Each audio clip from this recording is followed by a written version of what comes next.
part of the reason why I think the community has been able to sustain itself for so long, our sister community, is because of, as you mentioned, that very piece, the activist piece that goes on in different ways in both communities. The Movimiento Campesino de Cajibío, of which John Henry Gonzalez and Marilyn Serna Salinas are, really the leaders. They have taught us so much about the organizational capacity of a group of individuals with very few resources, and likewise, we bring to them kind of our knowledge of networking with larger groups to do our activist work here. Our struggles are different, but qualitatively they're the same. And another reason why, our community has been able to sustain itself and be nurtured is because, well, first of all, both sides are very committed to the relationship, but we have a lot in common. They are struggling to, and when I say struggle, it's a much broader term than fighting. It's working. There's the Minga aspect of that struggle. But they are a rural community, and the biggest issue is land and remaining on the land. And here too, we have our environmental issues that are so pressing, and so we share commonalities that keep us together as one community.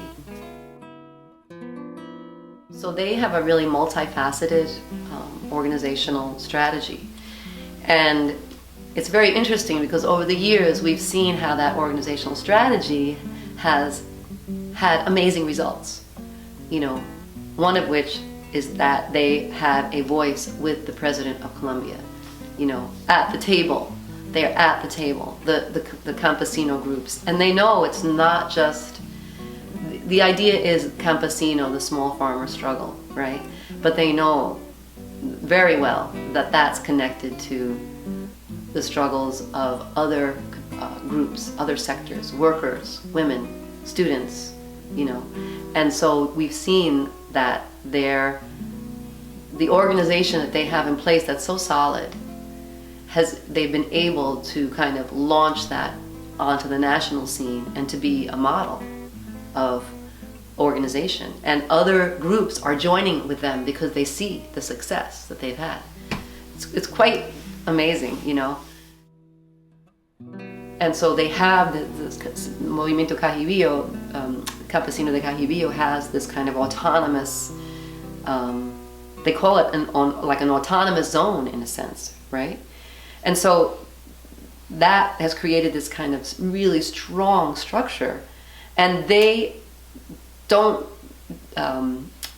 renege on that. Like, that is not negotiable, right? So they come with this really strong sense of who they are and what their struggle is, and the government needs to meet them on their terms, and that's what they've been able to achieve. So it's quite something, and it's really a model for other countries as well, that, because a lot of social experiments like Venezuela and other places like that, they've been really struggling, to keep those ideals. But not the Movimiento Campesino de Cajibío is definitely like a model, I guess I'd say, for other groups.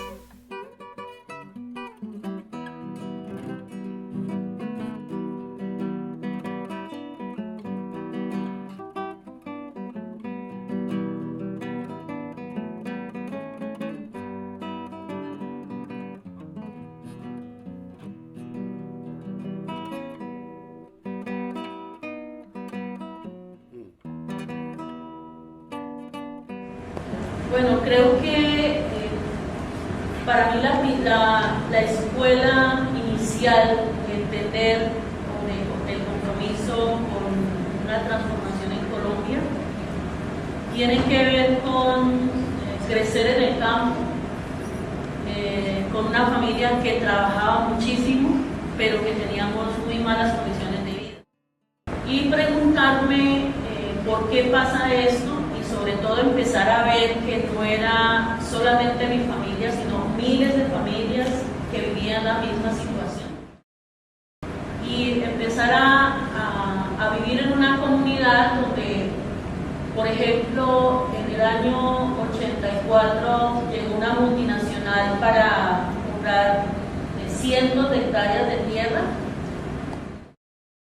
Y empecé a darme cuenta que mucha gente empezó a incendiar los cultivos de la multinacional. Y empezaron a llamar a la comunidad, empezaron a llamarnos para explicarnos por qué se hacía eso y cómo eso que estaba pasando de que esta multinacional tenía muchísima tierra, tenía una relación muy íntima con la pobreza, ¿no? Había mucha gente pobre que iba a ser mucho más pobre, y a partir de ese momento empieza el compromiso.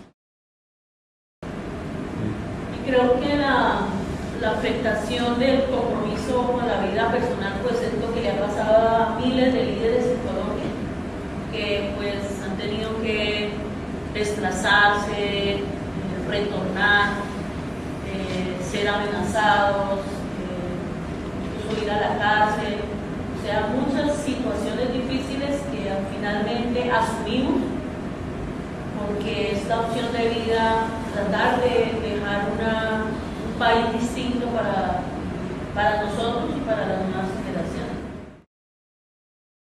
Y digamos, el pasar esta situación no viene solamente de mis padres, sino que viene incluso de mi abuela, que era una líder de la región, que pasó a mi mamá y después a nosotros la idea de que no somos pobres porque no trabajamos, sino que somos pobres porque hay una situación social y política que hace que nos empobrezcan. For Marilyn, it was really wonderful for her to finally be able to go to the School of the Americas protest outside the gates of Fort Benning, Georgia, because many of her, comrades, from other parts of Latin America have been coming there for years, and she really, this was kind of almost like a coming home in a sense, or a spiritual journey for her, because in large part their movement started for various reasons, but one of which is because Cajibia was the site of 2 terrible massacres, right?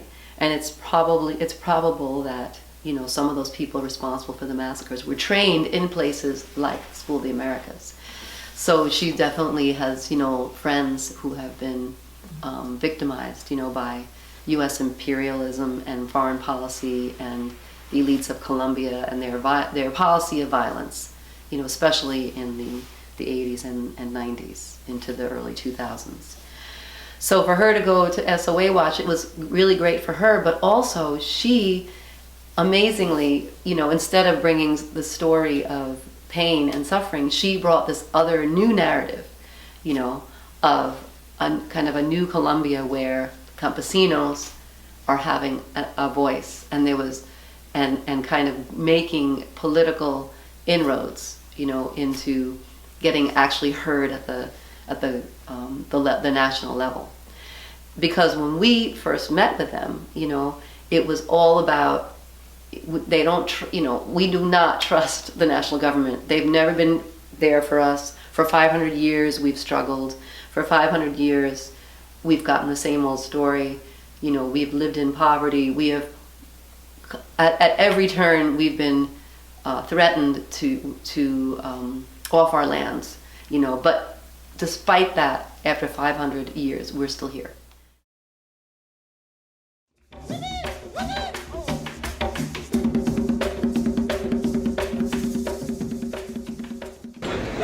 Señor presidente, los tales campesinos sí existimos.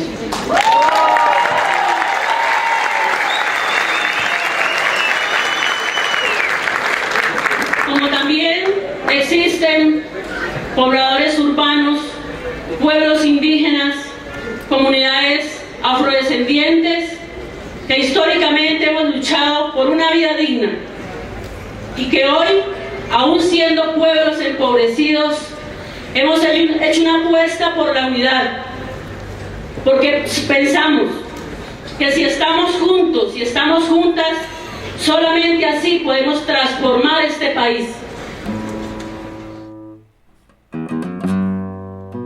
So during the summer of 2014, there were 11 activists from Central New York that traveled to Cauca, Colombia. And we traveled there to celebrate the 10-year anniversary of a sister community relationship, a very beautiful relationship that we've had with campesinos in Cauca, Colombia.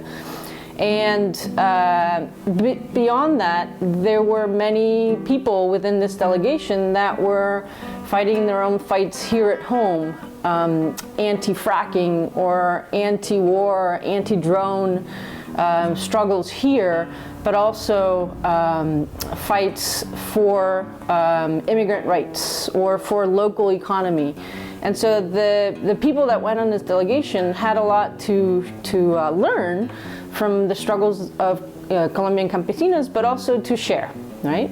And so we found out that this moment of going down there was particularly intense and important for Colombian campesinos because they had been beginning to articulate their own identity as a collective of campesinos, right? Not just at a regional or local level, but also at the national level. And this was significant because this had happened in the past, in the 50s and 60s, but now they were making much bigger alliances with other groups of people, such as indigenous, such as the Afro-Colombians, and many different women's groups and student movements. And so this was a beautiful thing to see, but also that that this had happened in the political moment, right? In 2000 and between 2008 and 2014 was still pretty intense in the aftermath of a very brutal repression that happened in the 1990s. And that had split communities. Many people, 5 million people displaced in Colombia because of violence having to do with military and paramilitary presence, but also guerrilla presence. And so in the middle of a very intense conflict, communities just dispersed, right? They disarticulated all the organizing that had happened before. But by 2008, there were many people that began to get together again and to form in 2008 what's called the Minga. And the Minga was a coming together of many different communities in Cauca. Mm-hmm. And this is important, an important moment in the aftermath of a lot of repression, but also it signifies that there's some level of organization at the local level that wants to have a presence and wants to have an impact at the national level, right? And they begin to have that with marches and with mobilizations that have an impact and that call the attention of independent media. And so by 2013-14, what has happened was campesinos begin to see the need to articulate themselves and their own identity as campesinos, as subjects. That are, sort of different, but also integrated within the entirety of Colombians that live in rural areas, and that campesinos didn't really acquire this in the same way rights that came with the Colombian Constitution of 1991 to indigenous and to Afro-Colombians, and so that's why the importance of coming up with and forming this collective identity around campesinos. Y digamos lo que nosotros estamos tratando es de que el campesino sea reconocido como un sujeto político, como un sujeto económico y como un sujeto cultural.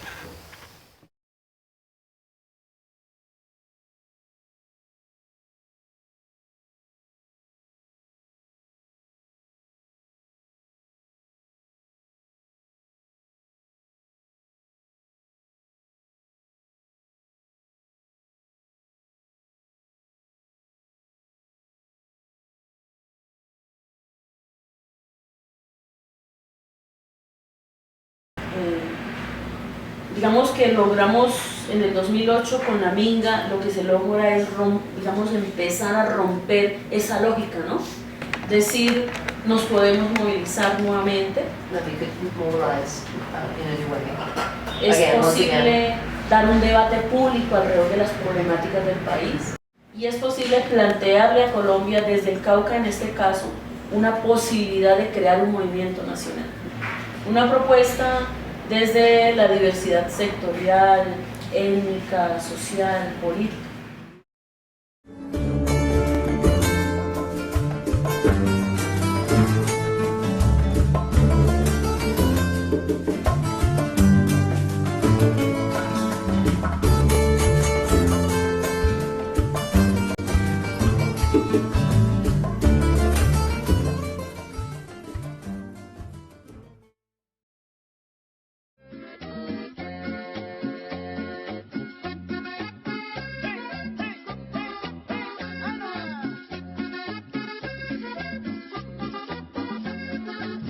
This is Democracy Now!, democracynow.org. The music, Cumbia Pariente by Lisandro Mesa. I'm Amy Goodman with Juan Gonzalez. Juan. Well, in Colombia, more than 10,000 indigenous Colombians have begun a protest march against President Álvaro Uribe. The march comes 1 week after 3 people were killed and dozens were injured at the outset of a national mobilization for indigenous rights. The activists are protesting the militarization of their territories, the U.S.-Colombia Free Trade Agreement, and the failure of President Uribe's administration to fulfill various accords with the indigenous communities.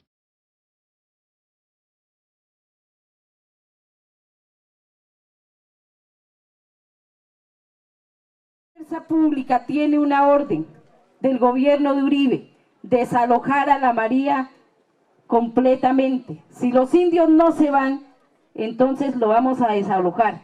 Y por ahí el rumor corre en que a sangre y fuego, porque aquí están los terroristas, aquí están los guerrilleros, aquí están los delincuentes, tal como lo ha dicho.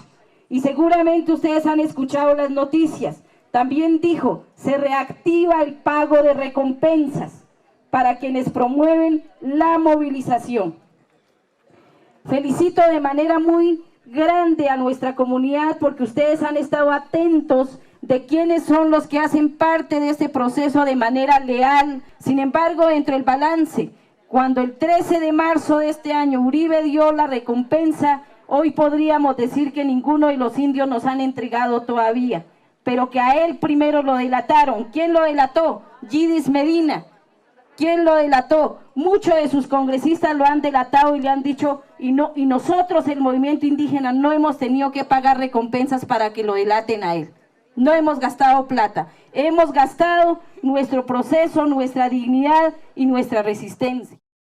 It started on October 12th, which is the anniversary of El Día de la Raza, or the Columbus Day, as it's called here in the United States. What is the, in terms of the condition of the indigenous under the Uribe government, what is it like right now?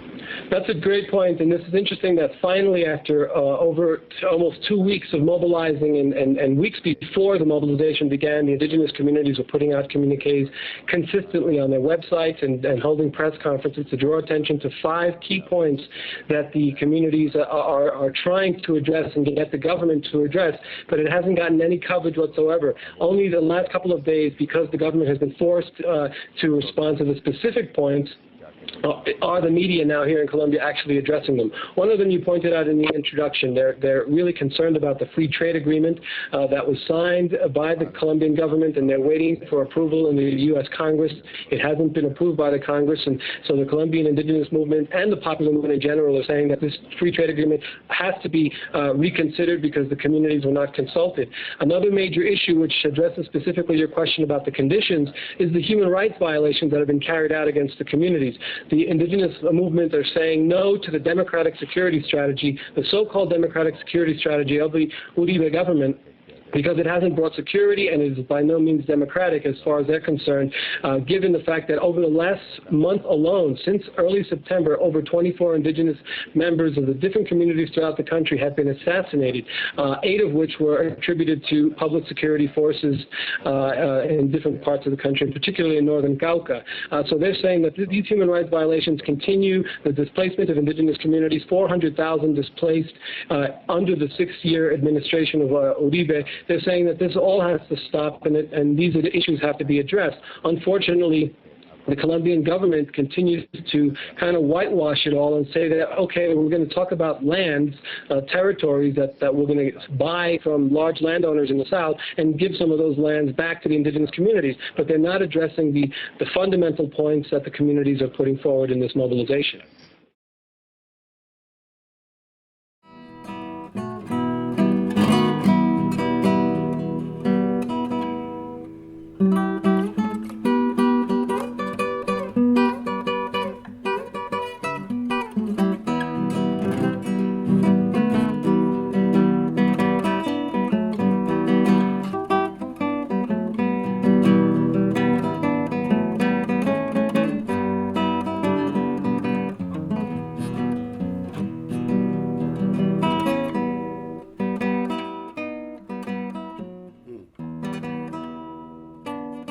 Lo primero es que pues, nosotros reconocemos que en el Congreso de los Pueblos uno de sus principios es la democracia, ¿sí? Pero una democracia real, una democracia participativa, no una democracia de delegación ni de votación. Y para eso se han construido diferentes espacios. Digamos, hay unos espacios muy grandes, los más generales, que es donde se construye, digamos, la estrategia política, que es, digamos, los encuentros masivos que hemos hecho. El primero fue la instalación del Congreso de los Pueblos, con más de 20.000 personas en el 2010 en Bogotá, donde determinamos unas líneas de acción, ¿sí? La movilización, la organización, los trabajos regionales, fortalecer los trabajos de base, y construimos ahí mismo unos espacios de decisión para ver cómo se dinamiza eso, ¿sí? Y además, sobre todo, para saber cómo esa estrategia se aplica en las diferentes coyunturas. Se creó entonces la Comisión Política del Congreso de los Pueblos, un espacio donde es abierto, caben personas de todas las localidades del país, de todos los territorios. No hay límite de participación en términos de, digamos, de número de personas. A veces es limitado por las cuestiones logísticas. ¿Y ahí se manda un representante? Sí, generalmente, digamos, las diferentes ciudades o regiones hacen reuniones previas, discuten los temas que se van a tratar en el escenario nacional y se llevan allá. Cada región define, sobre todo, eso es muy importante, cada región define cuántas personas y sus posiciones, y en el escenario nacional pues ya se ponen, digamos, a dialogar esas diferentes propuestas que se llevan.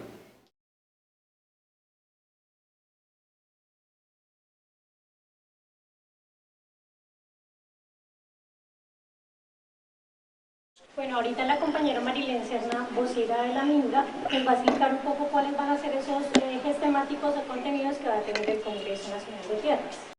Este escenario político nacional que se ha gestado, que se ha construido muy colectivamente desde diferentes procesos en Colombia, busca además articular al movimiento social en torno a la lucha por la tierra, por el territorio y por la soberanía, poder soñar en realidad cómo potenciar esas luchas, esos procesos de movilización social a favor de una vida diferente. Busca también analizar y deliberar sobre las políticas, las normas, toda esa legislación que está impulsando el despojo en Colombia. Busca hacer una reflexión muy acertada, muy asentada sobre la realidad que están viviendo los territorios sobre esa situación. Pero buscan, sobre todo, construir unas propuestas estratégicas como país. Si bien en el Congreso de Tierras, Territorios y Soberanías van a estar muchas expresiones, como ya se ha mencionado, También es cierto que además de ser sectores, pueblos y regiones, nos tenemos que ver como país. Nos tenemos que ver cómo de verdad construimos esos pilares fundamentales de una propuesta para un país diferente.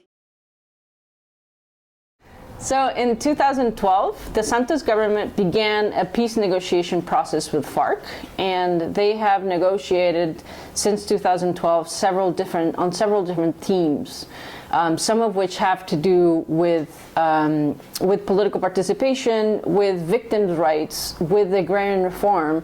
And it's important to note that Congreso de los Pueblos had already been talking about much of these issues in their own way and generating consensus within communities about what they saw as important, right? The communities in Colombia and not in Havana, Cuba. And so Congreso de los Pueblos decided to organize what's called the Congress for Peace in Bogotá in April of 2012, I believe. And I was part of that. I went to those negotiations at the National University, and it was an amazing coming together of indigenous women and students and campesinos, indigenous leaders, all discussing these very important themes that have to do with peace, but a peace that is meaningful to them, peace with social justice.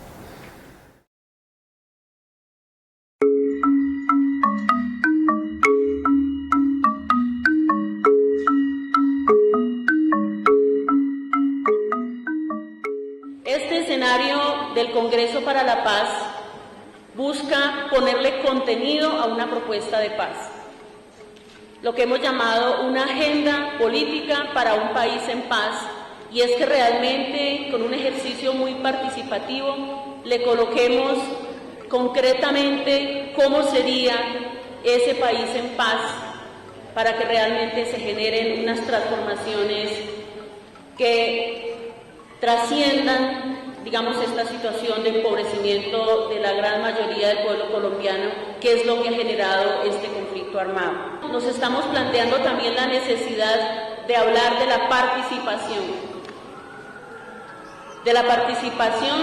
del pueblo colombiano y cómo construimos ese modelo de participación más allá, digamos, de la negociación del conflicto armado, y sí plantear y exigir la voluntad política del gobierno colombiano, de la clase dominante, a sentarse y hablar de unas transformaciones que son necesarias, de unos temas centrales como la tierra, el territorio, el modelo económico, la presencia de las multinacionales en Colombia, el respeto a la diversidad, una nueva gobernabilidad, la defensa de la democracia, la defensa de lo público, temas que son centrales a la hora de nosotros construir la paz, y que si ellos no se abordan, ellos no se llenan de contenido y sobre todo no existe la voluntad política para escuchar esas propuestas, va a ser muy difícil que tengamos un país en paz. También es importante la presencia internacional en cuanto que estamos en un país sin garantías para la participación, un país donde históricamente el movimiento popular y el movimiento social ha sido arrasado. Y hoy, cuando pretendemos hablar de paz, es necesario que la comunidad internacional rodee y acompañe este proceso para salvaguardar estas iniciativas.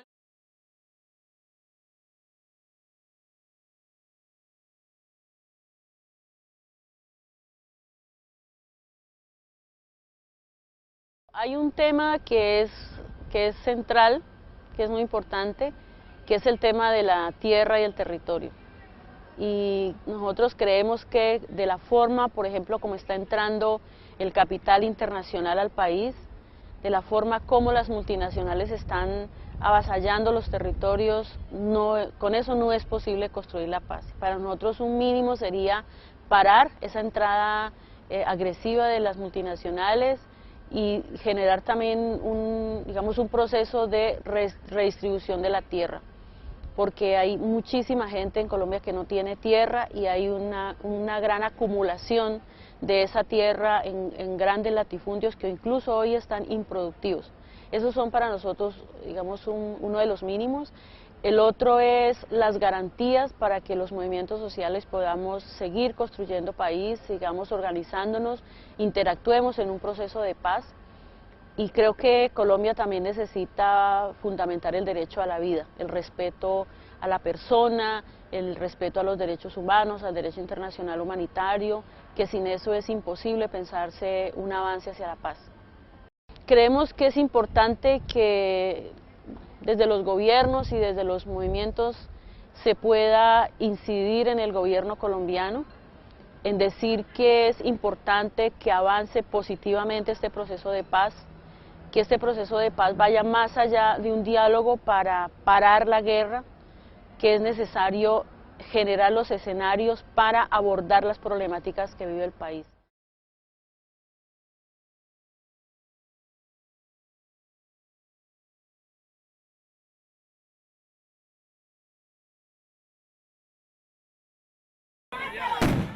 Despite ongoing talks, farmers across Colombia are continuing to protest against the government.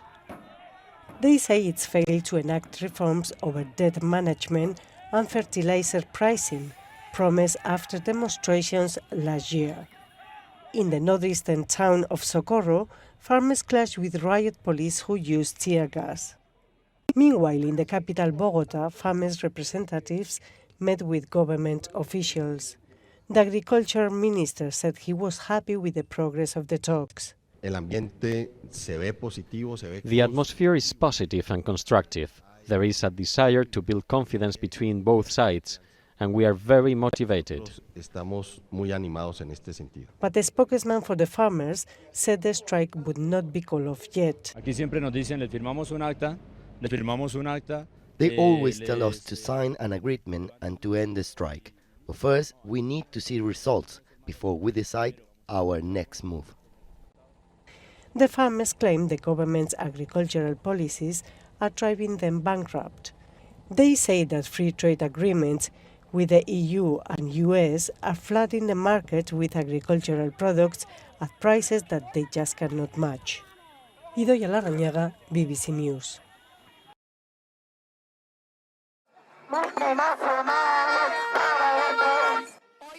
Today, all the social movements and the Colombian people are marching in support of the Colombian farmers and their fair struggle. We want land reform and justice in Colombia.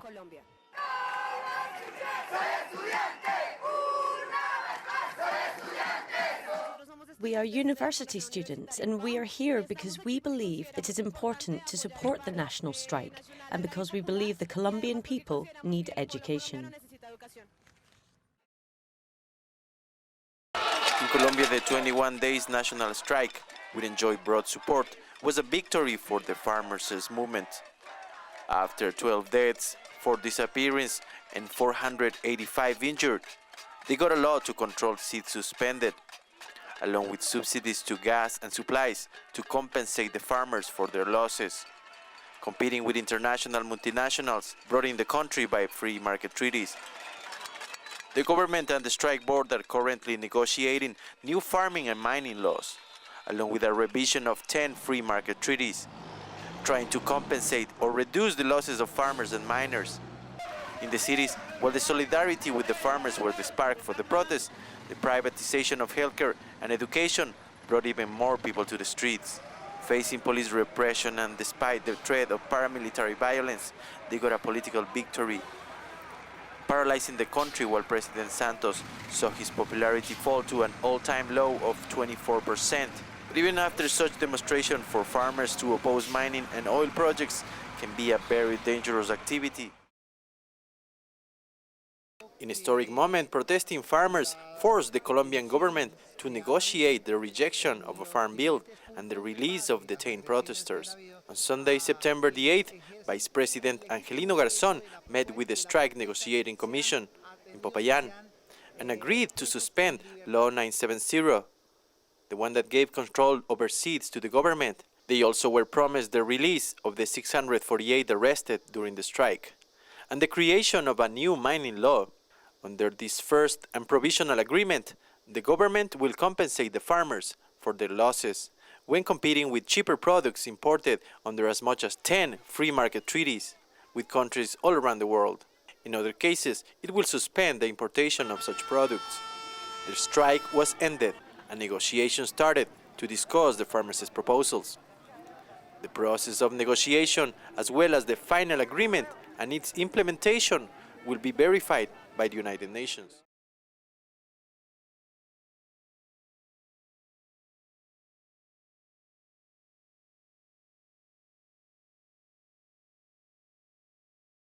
Hicimos varios ejercicios de dirigentes agrarios y en marzo hicimos una cumbre nacional y ahí sacamos 3 grandes conclusiones. 1, un llamamiento a paro unificado. 2, construimos las bases del pliego unitario, el pliego de peticiones unitario, y la decisión política de interlocutar y negociar con el gobierno en una mesa unitaria.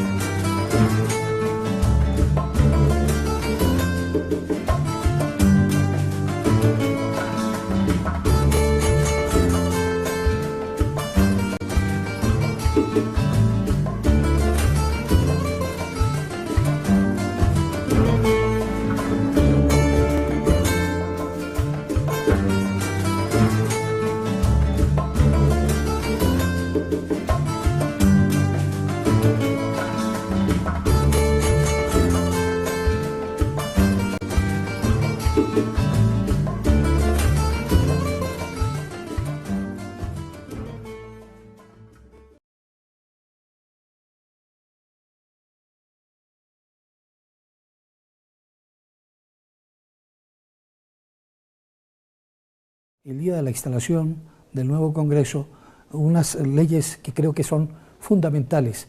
¿Cuáles son esas leyes y usted qué valor tiene y apreciación sobre ellas? Bueno, el gobierno ha anunciado hacer una reforma política que cambia la forma de participación. Nosotros tenemos unos enfoques, unas lecturas y unas posiciones frente a cómo debe ser la participación comunitaria. Yo creo que lo he planteado, lo he estado diciendo de cómo hacerlo. El gobierno tiene unas iniciativas para presentar un proyecto sobre baldíos, sobre formalización de la propiedad, que lo ha dejado claro, y una nueva ley de desarrollo rural. Esas iniciativas, el llamado que nosotros hacemos es que del movimiento agrario se debe aportar. El movimiento campesino en Colombia ha construido una propuesta de ley alternativa de desarrollo rural. Esos elementos deben tenerse en cuenta, porque la situación del campo colombiano está agravada hoy por el privilegio que se ha tenido hacia el capital multinacional, por la concentración de la propiedad de la tierra, inclusive por la extranjerización de la propiedad de la tierra. Y hay que garantizarle a las comunidades, desde nuestro punto de vista, un ordenamiento territorial productivo que diseñe áreas protectoras, que cuide los bienes de la naturaleza y que entre en una relación armoniosa entre el ser humano y la naturaleza. Eso es fundamental. Y que haya una redistribución de la tierra con fines productivos, principalmente para la alimentación. Es preocupante las cifras de importación de alimentos básicos que tiene el país, alrededor de 10 millones de toneladas por año, y se está destruyendo la producción de alimentos porque hay que cumplir con otras líneas productivas, por ejemplo, especies forestales, hortícolas, frutícolas, y en ese sentido entonces hay que generar unas condiciones distintas para el campo colombiano, pero sobre todo es en el campo donde se garantiza la soberanía alimentaria, donde se garantiza la producción de comida para el pueblo colombiano. Y si bien es cierto que el país hay que desarrollarlo a partir de unas líneas que generen ingresos, lo que nosotros hemos estado diciendo es que la política nacional debe reconocer al campesino como un sujeto político de derechos, garantizar la economía campesina, que es la de producción de comida, y darle la oportunidad al país de tener su soberanía alimentaria.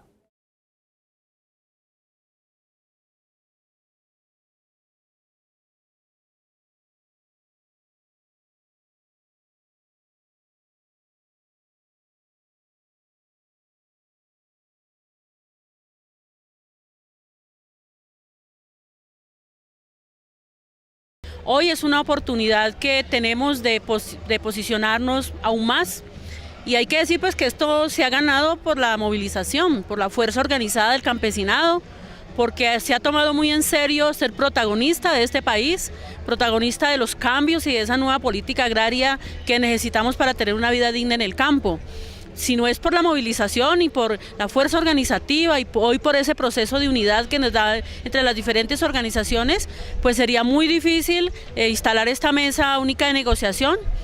Y esperamos que el gobierno ahí pues realmente se tome muy en serio el papel del campesinado en Colombia y respete y responda por las propuestas que estamos haciendo y haga realmente esa nueva política agraria. Bueno, no se puede desconocer que hay mucho escepticismo pues por los actos de incoherencia que se ven, de que por un lado se instale esta mesa, se dialogue con los sectores históricamente marginados del campo y del agro, y por otro lado se esté adelantando un paquete legislativo que es todo lo contrario, haciendo reformas, pero esa es la dinámica política y a nosotros, si bien nos debe importar lo que está pasando con esa agenda legislativa, nuestra prioridad es nuestra fortaleza organizativa, es decir, eso es importante tenerlo en cuenta, pero nuestra prioridad es seguir consolidando los procesos, pues porque si ellos legislan en el Congreso de la República, nosotros tenemos las calles para legislar, los barrios, los resguardos, nuestro Parlamento es el Parlamento de las expresiones populares, entonces creemos que aquí es una cuestión de correlación de fuerza y por eso estamos en la idea de seguir construyendo acciones de poder popular.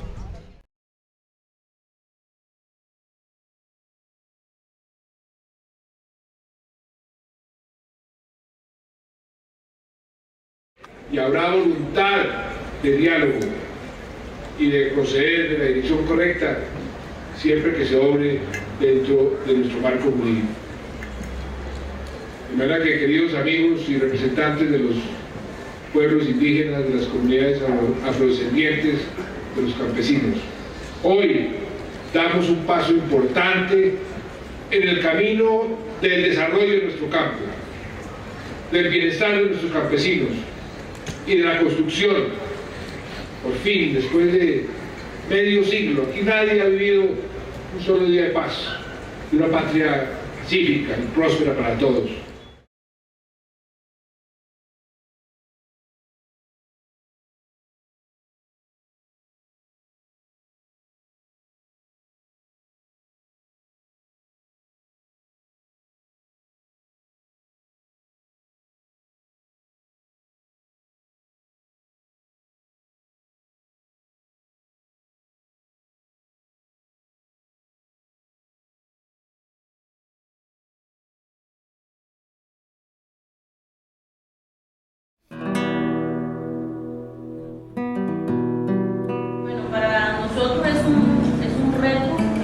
Todas las organizaciones que estamos en este momento, en este ejercicio de negociación, es un reto mantener la fuerza, mantener la capacidad y el espíritu de la gente para movilizarse en el momento que sea necesario.